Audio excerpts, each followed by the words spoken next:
Does your habits, your bad ones, likely, have your candle feeling burnt out, used up, exhausted, no light, no energy? Well, that's why we're going to talk about how do we transition from that into where we have a vibrant candle that burns forever, has endless amounts of energy, and keeps us living how we want to do. So we have to first reflect and figure out what habits could be leading to this burned out place. And then we have to devise, set up, make a plan that can get us from that burnt out feeling to feeling like we have nothing but a fresh new candle every morning. Now, this is not going to happen overnight.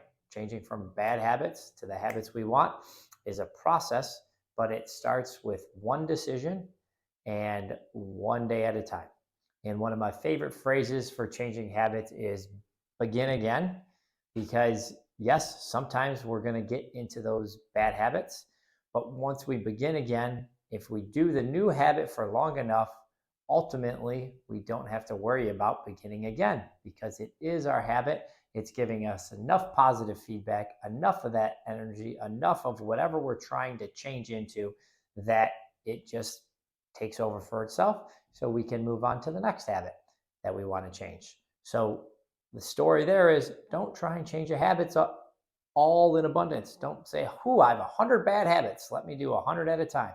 And don't say I have 100 bad habits and focus on like, I can't get started because there's too many. I'll just pick one and start taking action on that one until it becomes your new habit. And then start with another one and do that process again.